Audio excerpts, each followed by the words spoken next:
పరిశుద్ధ గ్రంథంలో నుంచి అపోస్తలుల కార్యము 16వ అధ్యాయము 6వ వచనం నుంచి 12వ వచనం వరకు చదువుకుందాం. ఆసియాలో వాక్యము చెప్పకూడదని పరిశుద్ధాత్మ వారిని ఆటంకపరిచినందున వారు ఫ్రుగియా గలతీయ ప్రదేశముల ద్వారా వెళ్ళిరి. ముసియా దగ్గరకు వచ్చి బిథూనియకు వెళ్ళుటకు ప్రయత్నం చేసిరి గాని యేసు యొక్క ఆత్మ వారిని వెళ్ళనీయలేదు. అంతటా వారు ముసియను దాటిపోయి త్రోయకు వచ్చి అప్పుడు మాసిదోనియ దేశస్థుడొకడు నిలిచి, నీవు మాసిదోనియకు వచ్చి మాకు సహాయము చేయమని తనను వేడుకొనుచున్నట్టు రాత్రివేళ పౌలునకు దర్శనము కలిగెను. అతనికి ఆ దర్శనము కలిగినప్పుడు వారికి సువార్త ప్రకటించుటకు దేవుడు మమ్మును పిలిచియున్నాడని మేము నిశ్చయించుకొని వెంటనే మాసిదోనియకు బయలుదేరుటకు యత్నము చేసింది. కాబట్టి మేము త్రోయను విడిచి ఓడ ఎక్కి తిన్నగా సముద్రాకేకును మరునాడు నెయపోలికిని అక్కడ నుండి ఫిలిప్పీకిని వచ్చింది. మాసిదోనియా దేశంలో ఆ ప్రాంతమునకు అది ముఖ్య పట్టణమును రోమీయుల ప్రవాస స్థానమునై ఉన్నది. మేము కొన్ని దినములు ఆ పట్టణంలో ఉంటుంది. దేవుడి లేఖనంగా ఉంది. పిల్ల రక్తానికి ఎంత స్తుతించా కూడా తక్కువై, మీరు నా ప్రభా పరిశుద్ధాత్మ ద్వారా నా తండ్రి దేవ ఏది చెప్పినా అది నువ్వే చూసే జ్ఞానం ప్రతి ఒక్కరికి మీరు దయచేయమని ప్రార్థిస్తున్నాం. దేవా ఈ రాత్రి కాల సమయంలో పరిశుద్ధాత్మకు వ్యతిరేకంగా దేవా ఏది చేసినా కూడా ఇహమందు పరమందు క్షమాపణ లేదు అని మీరు సెలవిచ్చారు. అలాంటి జీవితాల్లో మేము ఉండగా పరిశుద్ధాత్మ ద్వారా నా తండ్రి మీరు మాతో మాట్లాడుతున్నప్పుడు విధేయత చూపించే జ్ఞానం మాలో ప్రతి ఒక్కరికి మీరు దయచేయండి. స్తోత్రం. ఎంతవరకు మీరు ఆత్మ ద్వారా మీరు చేసిన మేళ్లకు ఉపకారం బట్టి, మీరు నడిపింపు బట్టి, మీరు ఇచ్చిన వాగ్దానములు దేవా నెరవేర్చిన విధానం బట్టి 2026లో దేవా మీకే స్తోత్రం. ప్రార్థన పూర్తిగా ఎంతమంది వాగ్దానం తీసుకున్న వాటన్నిటిని మీరు నెరవేర్చున్నారు. మీరు వాగ్దానం ఇచ్చి వాగ్దానం నెరవేర్చే దేవుడుగా రుజుపరుచుకున్నారు. 2026లో అనేక జీవితాల్లో అద్భుతాలు, ఆశ్చర్యాలు, అనుకోని వింత కార్యాలు, గొప్ప కార్యాలు, సూచక్రియలు చేస్తానన్నారు. అలాగే మీరు చేసినందుకు మేము స్తుతిస్తున్నాం. దేవా నా తండ్రి మా విద్యార్థుల్లో కొందరికి మీరు ఉద్యోగం ఇచ్చినందుకు ఎంత స్తుతించా కూడా తక్కువే. అలాగే నా ప్రభ నా తండ్రి ఈ సంవత్సరంలో కూడా మీరు కొందరికి ఇవ్వబోతున్నారు. అందుకు మేము స్తుతిస్తున్నాం. కృప దయచేయండి, కృప దయచేయండి, కృప దయచేయండి, కృప దయచేయండి. డిఎస్సికి ప్రిపేర్ అవుతున్న ప్రతి బిడ్డను మీ జ్ఞానాత్మతో నింపండి. విశ్వాసంతో చదవటానికి మీ కృపాసనం దయచేయమని ప్రార్థిస్తున్నాం. అలాగనే ఎంతమంది అయితే నా ప్రభ నా తండ్రి నూతనంగా స్కూల్లో జాయిన్ అయినారో ఆ బిడ్డందరూ మీ జ్ఞానాత్మతో నింపండి. ఇప్పుడే మంచి పునాది మీరు వేస్తున్నారు. ప్రతి విషయంలో పిల్లలకు అన్నప్రాస విషయంలో, స్కూల్లో చేరే విషయంలో, పేరు పెట్టే విషయంలో నా తండ్రి దేవా ఎవరెవరైతే అన్ని విషయాల్లో నేను ముందుకు సారో వాళ్ళందరూ మీరు బ్లెస్ చేయమని ప్రార్థిస్తున్నాం. దేవా లక్ష్మి కూడా అన్ని రాళ్ళైనా మీరు ఇచ్చిన ఆ విశ్వాసాన్ని విధేయతను బట్టే కుమార్తెను డాక్టర్ చేశారు. మేము స్తుతిస్తున్నాం. స్తోత్రం. అలాగనే వరలక్ష్మి జీవితంలో కూడా మీరు అద్భుత కార్యం చేయండి. వేనాడ చీకశక్తులు మీరు లయపరచమని ప్రార్థిస్తున్నాం. ప్రతి ప్రార్థన విన్నపం మీ కరుణాపీఠంలో ఎత్తిపడుతున్నాం. కృప దయచేయండి. ఎస్సీ ప్రార్థన రిక్వెస్ట్ అంటే ఇది ఒకప్పుడు జరిగిన దాన్ని బట్టి నేను చెప్తున్నా. మా ఇంట్లో వాక్యం చెప్పమంటే టీచర్ వాక్యం చెప్పనంటది అని దాన్ని పెద్ద గొడవ చేస్తారు. అవునా కదా? కొన్నిసార్లు పరిశుద్ధాత్మ ఆటంకపరుస్తారు. వాళ్ళకి అర్థం కాదు. పరిశుద్ధాత్మ యొక్క అనుభవం, పరిశుద్ధాత్మ యొక్క మరి ఆ జ్ఞానాన్ని, ఆ వివేచన వాళ్ళ ఆత్మ నింపుదల ఉంటే వాళ్ళకి అర్థమవుతుంది. అలాగనే ఇర్మియా కూడా కొంతమందికి ప్రార్థన చెయ్యమని చెప్పి చేస్తే దేవుడు ఏమన్నాడు ఇర్మియాను? మీరే చెప్పాలి. చేసిన ఎందుకంటే ఆ సిచ్యువేషన్ అప్పుడు సౌదామి కూడా ఉంది కదా. చేసినా కూడా వినాను. మాకు ప్రార్థన చేయమంటే ఆయన ప్రార్థన చేయడు అంట. ఎందుకు ప్రార్థన చెయ్యను అన్నది వాక్యంలో ఉంది.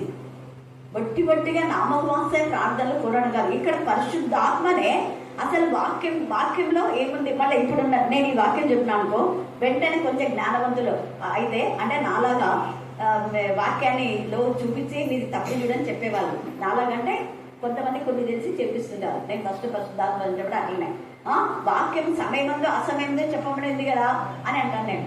అవునా కదా? సమయమందు అసమయమందు చెప్పమని దానికి మనము ఒకవేళ ఇప్పుడు ఎవరైనా అడిగినా మీరు వాక్యము సమయమందు అసమయమందు చెప్పబడింది కదా అంటే అప్పుడు నేనేం చెప్పాలా? సమయమందు అసమయమందు ఖచ్చితంగా చెప్పాలి. ఎవరికి చెప్పాలో వాళ్ళకి చెప్పాలి.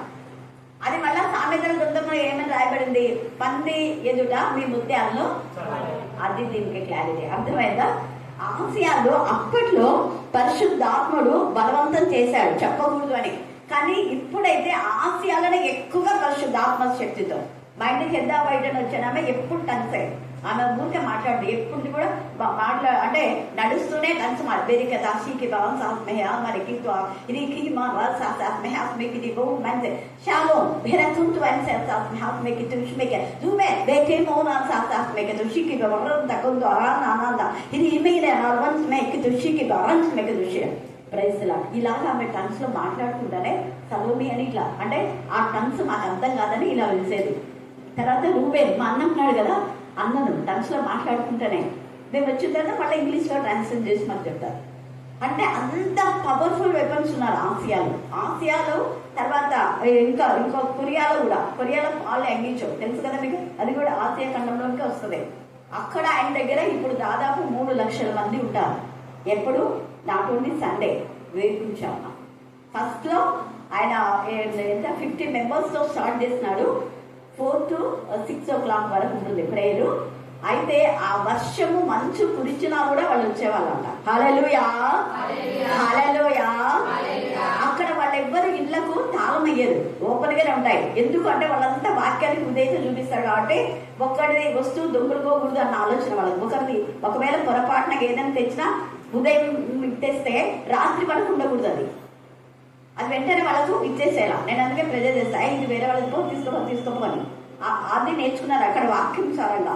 అలాగా నేర్చుకున్నాడు. అంత ఇదిగా దేవుడు పరిశుద్ధాత్మ అక్కడ చెప్పకూడదు అని ఎందుకు చెప్పాడంటే ఆ సమయంలో పౌలు పోతే పౌలుకు చాలా శ్రమలు వస్తాయని ముందే పరిశుద్ధాత్మ దేవుడు ఆశయాల. కానీ పౌలుకేమో ఆశయాల వాక్యం చెప్పాలని చాలా డిజైర్ గా ఉంది కాబట్టి పౌలు కూడా ఏం చేశాడు, కొన్నిసార్లు సొంత ఆలోచన వెళ్ళిపోతాడు. అక్కడ కొన్ని బాధలు కూడా వచ్చినాయి. ఇక్కడ వెళ్ళొద్దని చెప్పినా కూడా వీళ్ళు ఏం చేస్తున్నారు చూడండి, ఏమన్నాడు? వారు పృగియా గలతీయ ప్రదేశముల ద్వారా వెళ్ళిరి మరియు ముసియా దగ్గరకు వచ్చి బితూనియాకు వెళ్ళుటకు ప్రయత్నం చేసిరి. బితూనియా అంటే నియర్ అనమాట, అక్కడనే ఉంటది. అంటే అంతవరకు వచ్చి ఇంకా ఆసియాకు వెళ్దాం, ఇక్కడికి వచ్చి నెక్స్ట్ అన్న మనం ఆసియాకు వెళ్దాం అన్న ఉద్దేశంతో చాలా యాంగ్జైటీగా ఉన్నాడు. ఆసియా వాళ్ళకి చెప్పాలి అని. అందుకే దేవుడు ముందే వద్దు వెళ్ళొద్దు అని చెప్పాడు. చెప్పినా కూడా వాళ్ళు ప్రయత్నించినారు. అప్పుడు వెంటనే ఏమైంది చూడండి, ప్రయత్నం చేసి కానీ యేసు యొక్క ఆత్మ వాళ్ళని ఏం చేయలేదు. ఇది అండర్లైన్ చేసుకోండి. మన జీవితంలో కూడా చాలా సార్లు దైవికంగా మనం కొన్ని చెప్తాం, కానీ చెప్పినా కొన్నిసార్లు మనం వినాం. మూర్ఖమైన విధానంలో ప్రవర్తించే అంటే ఎందుకు చెప్పారని 1 సెకండ్ అన్నా మనం ఆలోచించాలి, లేదా ప్రార్థనలన్నా పెట్టాలి. అలా చేయడం ద్వారా మన జీవితంలో ఎన్నో ఆశీర్వాదాలు మనం పొందుకుంటాం. తర్వాత ఏమంటే అదే పరిశుద్ధాత్మ మనతో చెప్పినప్పుడు, ఇక్కడ నేను సండే ప్రేయర్ చేసేటప్పుడు నేను పరిశుద్ధాత్మను అడిగిన, ప్రభువా నేను మరి సండే వాళ్ళ యొక్క ఆలోచనలన్నీ నీకు తెలుసు, A to Z నీకు తెలుసు. అలాంటప్పుడు నేను సండే వెళ్ళమంటావా వద్దంటావా అన్నా. నేను వెంటనే వద్దు అన్నాడు. అర్థమైందా మీకు? మళ్ళీ ఎక్కడికి వెళ్ళాను నేను? మా అన్న చర్చికి వెళ్ళానా? ప్రతి సండే అన్నా. వెళ్ళొద్దు అన్నాడు. సీసీ చర్చికి వెళ్ళానా? వెళ్ళొద్దు అన్నాడు. మరి ఏం చేయను ప్రభా, నేను ఇంట్లోనే ప్రేయర్ చేసుకోను ఒక్కదాన్ని అన్నా. ఓపెన్ సండే ప్రేయర్స్ అన్నాడు. వెంటనే గట్టిగా అసలు ఎంత లౌడ్గా వచ్చిందో తెలుసా. అలాగా అంటే ఇప్పుడు నేను చెప్పినా కదా, దాంట్లో కూడా ఆకాశం తెరబడి తలుపు తెరబడితే దేవుని స్వరాన్ని వింటామనింది. నా బర్త్డే దానికి నేను చాలా మందికి అది చూపించిన. అప్పుడు ఎంత లౌడ్ వచ్చింది ఆ స్వరం. అప్పుడు ధైర్యంగా నేను దేవా నీ పైన ఆధారపడి నేను చేస్తున్నా. మరి వాట్ బర్త్డే ఇది బ్యాప్టిజమల్ కానివ్వండి, వెడ్డింగ్ డేస్ కానివ్వండి, ఇవన్నీ ఏంటి అంటే నేను నడిపిస్తాను అంతే. నీకు ఏం చెప్పినా సండే ప్రైజ్ పెట్టమని చెప్పిన అంతే, మిగతావన్నీ నాకు వదిలేసే అన్నాడు దేవుడు. Thank God. Hallelujah hallelujah hallelujah. అంటే కొన్నిసార్లు పరిశుద్ధాత్మ దేవుని స్వరాన్ని మనం వినగలిగిన నేరుగా చుట్టుగా, కొన్నిసార్లు అపవిత్రాత్మ కూడా సరైన విధానంలో కాకుండా రాంగ్ వేలో రాంగ్ రూట్ లో మనం గైడ్ చేస్తుంది. ఆ రాంగ్ రూటే అదే మొన్న చెప్పినారు గ్రేస్ అరుణనే రిట్రీట్ పెట్టిందంట. వెళ్ళారా మీరు? ఎవరైనా లేదా? Thank God. చెప్పిన నిజంగా ఎవరు వెళ్ళలేదా?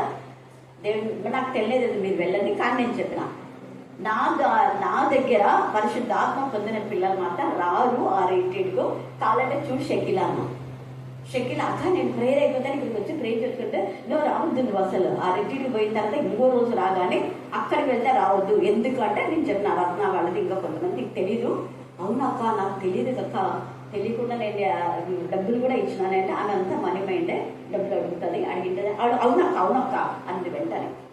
వాళ్ళ కొడుకు కూడా దాన్ని కూడా వెళ్ళి నేను ఇవ్వలేదు ఆంటీ అన్నాడు. మరి మీరు ఎట్లా పన్నారు, మౌతాలు పన్నారు, పరిశుద్ధాత్మ నీకు ఉంది కదా షకీలా, ఎక్కడ పడితే అక్కడ ఎందుకు పోతావు అని కొంత అడగడం జరిగింది. ఎందుకు అంటే ఎవరు పడితే వాళ్ళను మనం నమ్మకూడదు, ఎవరు పడితే వాళ్ళ సేవకులు కదా అనడం కాదు. అక్కడ దేవునికి విరోధమైన విధంగా చాలా మంది ఉంటారు. అక్కడ మనం అపోస్తుల కార్యము 13వ అధ్యాయంలో వాడు కూడా వాక్యమే చెప్పినాడు అధిపతికి, కానీ వాడు అంతవరకు అధిపతిని భ్రమలో ఉంచేశాడు. ఆ తర్వాత పౌలు చెప్పిన వాక్యాలు చేసినప్పుడు అతను టాలీ చేస్తున్నాడు.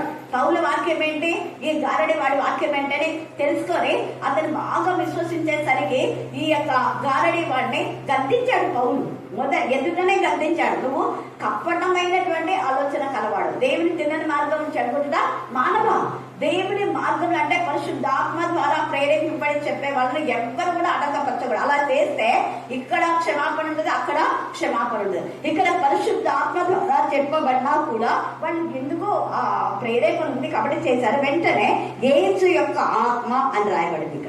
ఇక్కడ పైన పరిశుద్ధాత్మ ఉంది, ఇక్కడ యేసు యొక్క ఆత్మ వారిని వెళ్ళనీయలేదు. అంతటా వారు మూసియాను దాటిపోయి త్రోయకు వచ్చిరి. అప్పుడు మాసిదోనియా దేశస్తులొకడు నిలిచి, నీవు మాసిదోనియకు వచ్చి మాకు సహాయం చేయమని తనను వేడుకొనుచున్నట్లు రాత్రి వేళ పౌలకు దర్శనం కాదు. పౌలు యొక్క బాధ ఏంటంటే మన ముందే పరిశుద్ధాత్మ అడ్డగించవచ్చు కదా, అంటే ఓడ ప్రయాణం అంటే చాలా ఇది కదా, అసలు ఎంత కష్టకరమైన ఉంటుంది. ఇంత దూరం వచ్చాం ప్రభా, మేము ఆశకు దగ్గరలో ఉన్నాం, మళ్ళీ ఆశకు వెళ్ళవద్దు అంటున్నావు, నువ్వు ముందే ఎక్కాడు దేవుడు, మరి ఆ మార్గం కూడా పోయినారు.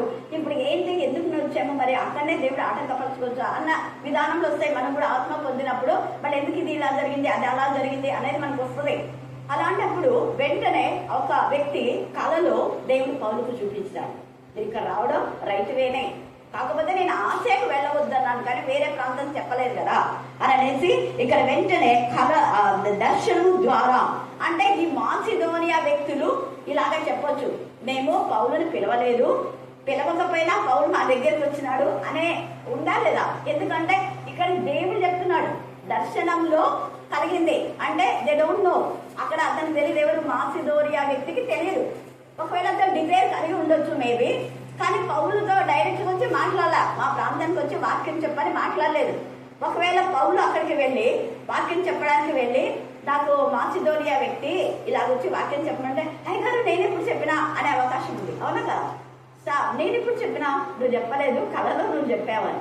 ఇక్కడ నేను ఎందుకు ఈ మాట చెప్తానంటే కొంతమంది మనకు తెలియదులే ఈ విషయం చెప్పలేదు అని చెప్పి కొన్ని అనుకుంటారు, కానీ తెలిసిపోతాయి.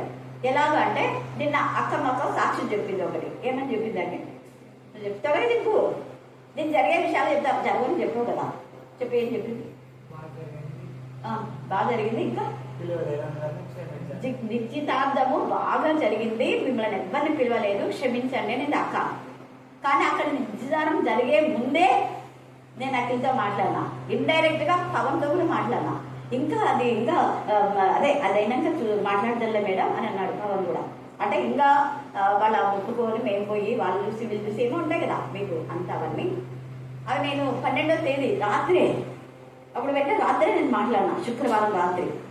తర్వాత 13th దాంట్లో నేను ఇంకా చూసిన క్యాజువల్గా ఏముందో చూద్దాం ఉంటాను, కరెక్ట్ ఉంది.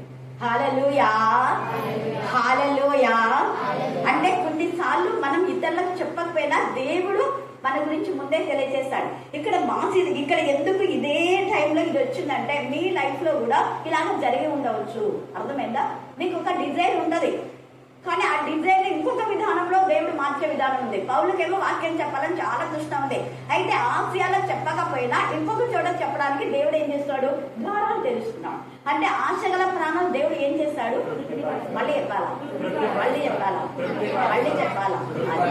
తృప్తిపరుస్తాడు దేవుడు. ఒక ఆశ నేను ఛాన్సాలు చెప్పిన ఇక్కడ, అంటే ఇదే ఉద్యోగం కానీ విద్య కానీ ఇల్లు కానీ ప్రతిదీ ఏదైతే ఇచ్చినా అవన్నీ బిడ్డలకి ఏంటి ప్రభా అలాగే ఇస్తున్నాడు.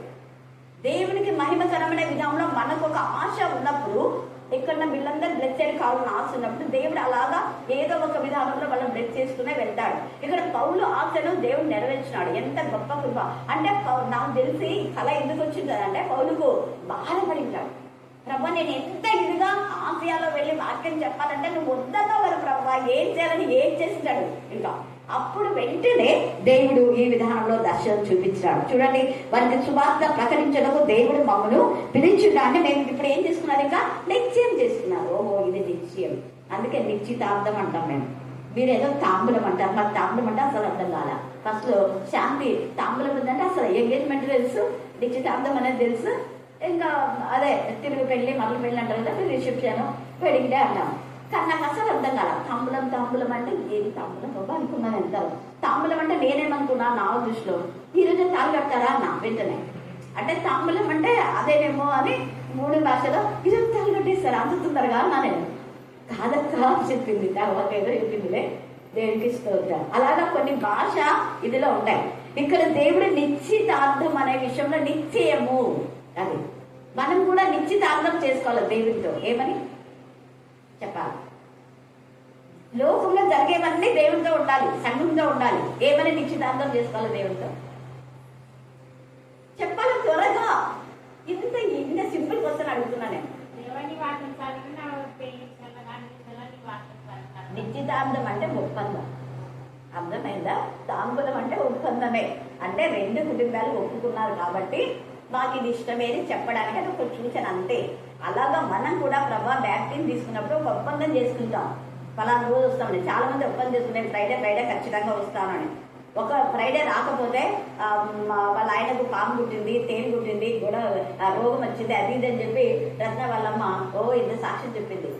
12 గంటలప్పుడు నేను పోయి ఇంట్లో పెద్ద కుండలు ఇట్లా చేయి పెట్టానని వాళ్ళందరూ చెప్తారు. మరి అప్పుడు చెప్పిన సాక్ష్యం ఇప్పుడు ఏమైందని దానికి జవాబు ఉండదు. అప్పుడు నిశ్చయించుకునేటారు వస్తాము ప్రతి ఫ్రైడే అని. ఆ నిశ్చయాన్ని మనం ఎప్పుడూ పొమ్ము చేయకూడదు, అర్థమైందా? నిశ్చితార్థం అంటే మాటకు కట్టుబడ్డ. చాలా మంది నిశ్చితార్థం చేసుకుంటారు, ఎంగేజ్మెంట్ చేసుకుంటారు, పెళ్లి చేసుకుంటారు. ఇప్పుడు ఎక్కువైపోయినాయి. మళ్ళీ ఎక్కడ జరుగుతున్నాయి పెళ్లి అంటే చర్చిలోనే. కానీ చాలా మంది ఇప్పుడు చర్చిలో చేసుకోవట్లేదు. మీకు తెలుసు కదా, ఎక్కడ చేసుకుంటున్నారు చెప్పండి, చెప్పాలి గట్టిగా. అది ఫంక్షన్ హాల్ అంటే మీరు ఇంగ్లీష్ మీకు బాగా వచ్చు కాబట్టి ఫంక్షన్ హాల్ అంటున్నారు. కళ్యాణ మండపంలో చేసుకుంటారు. అంటే ఎవరు ఏదైనా పెట్టిన ఏదైనా ఒక ఓపెన్ ప్లేస్, స్కూల్, కాలేజెస్ కదా, ఇవే తీసుకుంటారు.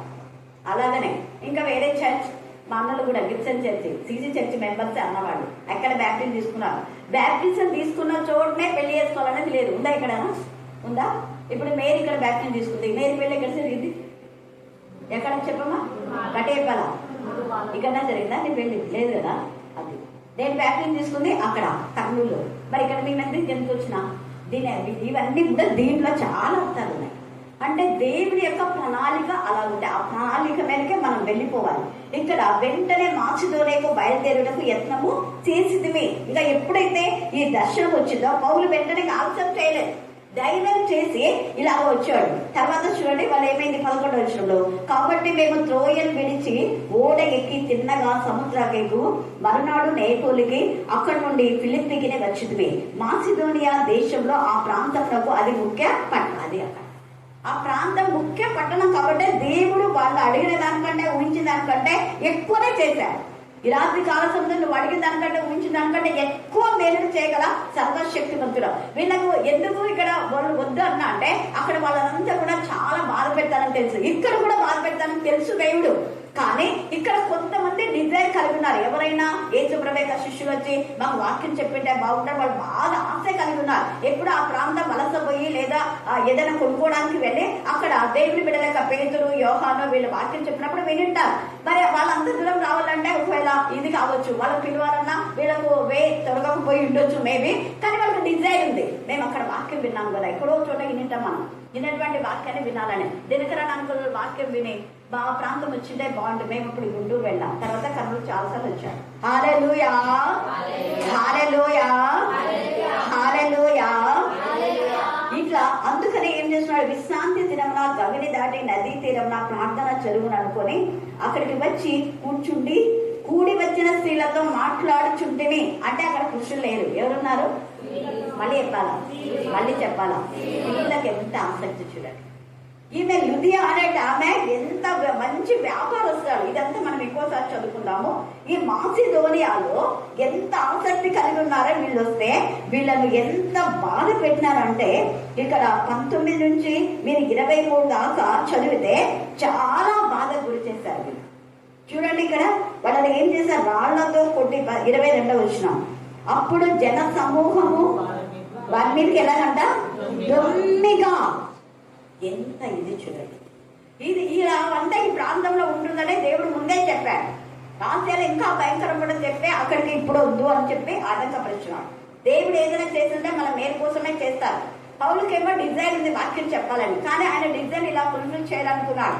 అయితే వీళ్ళకు ఎంత బాధ వచ్చింది, దొమ్మిగా వచ్చి న్యాయాధిపతులు వారి వస్త్రములు లాగి వేసి వారిని బెత్తములతో కొట్టవలని ఆజ్ఞాపించింది. వారు చాలా దెబ్బలు కొట్టి వారిని చెరసాల వేసి భద్రంగా కనిపెట్టవని చెరసాల నాయకుడికి ఆజ్ఞాపించింది. ఎంత బాధ చూడండి. అయితే ఈ రాత్రి కాలంలో ప్రాణములకు తెగించి వాళ్ళు వచ్చారు. ఇలాగా ప్రాణములకు తెగించి దేవుని పని చేసిన వాళ్ళు కొందరు ఉన్నారు. ఎవరు చెప్పండి? ప్రాణములకు తెగించి దేవుని పిల్లలకు సహకరించిన వాళ్ళు. వాళ్ళు తమ ప్రాణాలను కాపాడుకోలేదు. ఓబద్య వెరీ గుడ్. నిన్న ఎదినాను కదా. ఇంకా ఏమా యోహాను వెరీ గుడ్. అదే 14వ యుగంలో. ఇంకా ఏమా చెప్పు. స్త్రీ అంటున్నావు. రాహాబు కూడా వెరీ గుడ్. రాహాబు ప్రాణములకు తెగించి వేగుల వారిని కాపాడింది. ఇంకా 2వ సమూయేలు 20వ అధ్యాయంలో బిక్రీ అనేవాడు ఒకడు ఉన్నాడు. వాడి కొడుకు వాడు ఇద్దరు కూడా దేవునికి విరోధులే. దేవునికి విరోధంగా మాట్లాడినందుకు మొత్తం పట్టణాన్ని నాశనం చేయాలనుకున్నాడు. అయితే ఆమె యుక్తి గల స్త్రీ వచ్చి, ఓహో ఏం మాట్లాడుతున్నారు, ఇలా రండి, మీరేనా మాట్లాడుతున్నది ఈ పట్టణాన్ని నాశనం చేయాలని? అదేంది, ఈ పట్టణం అంతా ఎందుకు నాశనం చేస్తారు? మేమేం చేసాము? మేము దేవుడికి మహిమకరంగా ఉన్నాం కదంటే, మీరు ఉండొచ్చు కానీ మీరందరూ కాదు, ఒక్కరు ఇలాగా దావీదు అంటే ఒక్కడే కదా, వాడిని నేను పట్టిస్తా. ఎందుకు ధైర్యం? ఒక స్త్రీ. మీరు 20వ అధ్యాయం అంతా కూడా మీరు చదివితే చాలా విషయాలు ఉన్నాయి, టైం లేదు కాబట్టి మీకు చెప్తున్నా. 2వ సమూయేలు 21 వచ్చిన చదవండి. 20వ అధ్యాయం 21.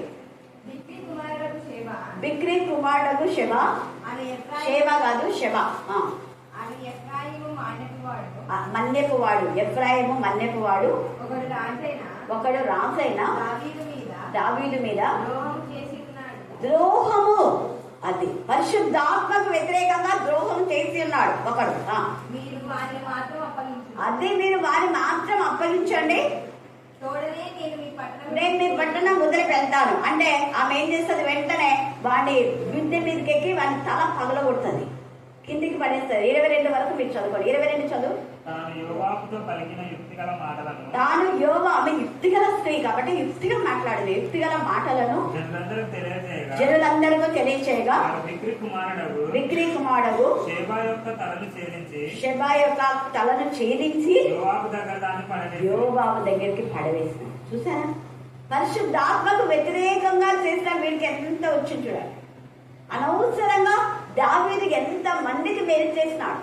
దావీదు అంటే దావీదు యథార్థంగా వీళ్ళతో మాట్లాడినాడు. ఎవరు? బిక్రీతో షెబాతో. వాళ్ళు చేసేటటువంటి పని మంచిది కాదు అని చెప్పినందుకు దావీదు మీద వాళ్ళు విషపు చూపు కలిగి దావీదుని ఇష్టానుసారంగా మాట్లాడినారు.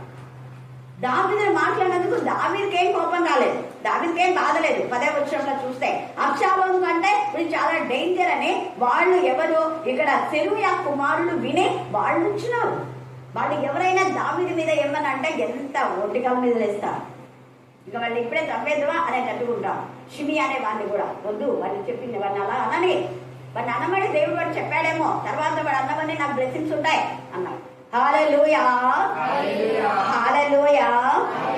అలాగా వీళ్ళు కూడా ప్రాణములకు తెగించి, ఇక్కడ లుదియా గురించి వదిలేసిన ఇది ఎప్పుడైనా స్త్రీల మీటింగ్ లో మనం మాట్లాడుకుంటాం.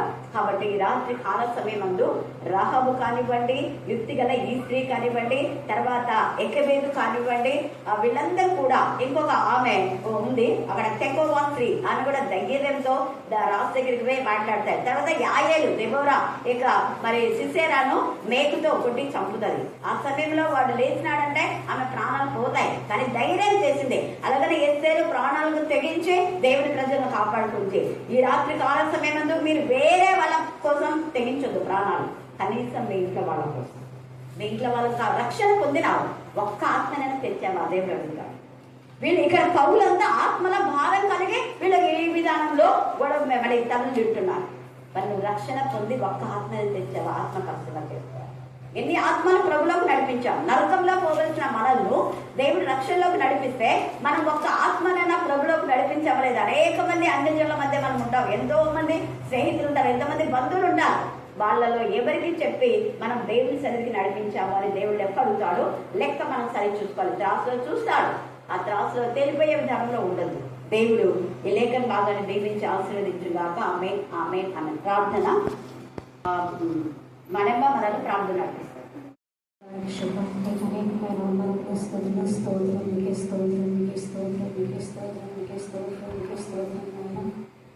నిన్న నేడు ఏకరీతిగా పరిపాలిస్తున్న మహారక్షక నీకే వందనములు, స్తుతులు, స్తోత్రాలు చెల్లించుకొచ్చున్నాను.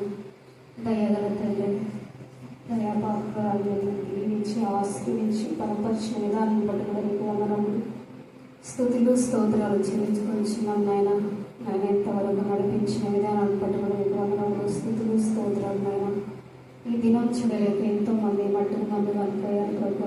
నీ ప్రేమ చేత, నీ కృప చేత నాయన మమ్మల్ని బ్రతికించి నైనా నీ సన్నిధిలో నైనా నీ యొక్క వాక్యం నన్ను వింటున్నా తండ్రి. మాకు ఇచ్చిన ధన్యతను బట్టి వరకు వందనములు, స్తుతులు, స్తోత్రాలు చెల్లించుకొచ్చున్నాం ప్రభు. మీకే స్తోత్రం, మీకే స్తోత్రం, మీకే స్తోత్రం, మీకే స్తోత్రం. మరి అమ్మవారు చెప్పిన వాక్యం నాయన మా హృదయాలను నీరు కట్టి ఫలింప చేయమని ప్రార్థిస్తున్నామని మీకే స్తోత్రం, మీకే స్తోత్రం, మీకే స్తోత్రం, మీకే స్తోత్రం, మీకే స్తోత్రం, మీకే స్తోత్రం. నాయన ఎక్కడికి కూడి మీ నామం స్మరిస్తున్నాను సెలవిచ్చిన దేవ మా మధ్యలో సంచరించిన విధానం బట్టి కూడా నీకు వందనాలు, స్తుతులు, స్తోత్రాలు చెల్లించుకొచ్చున్నాం ప్రభా. మీ యొక్క పరిశుద్ధాత్మతో నింపిన తండ్రి మాతో మాట్లాడమని ప్రార్థిస్తున్నామని మీకే స్తోత్రం, మీకే స్తోత్రం, మీకే స్తోత్రం, మీకే స్తోత్రం. నేను నా తండ్రి విడిచిపెట్టక ఇతరులకు చెప్పే భాగ్యం ప్రతి ఒక్కరు దయచేయమని మేము ప్రార్థించుకుంటూ ఈ కొద్ది ప్రార్థన యేసు నజరేయుడైన యేసు నామమున ప్రార్థించి స్తుతించడం పుణ్యమా తండ్రి. ఆమేన్ ఆమేన్.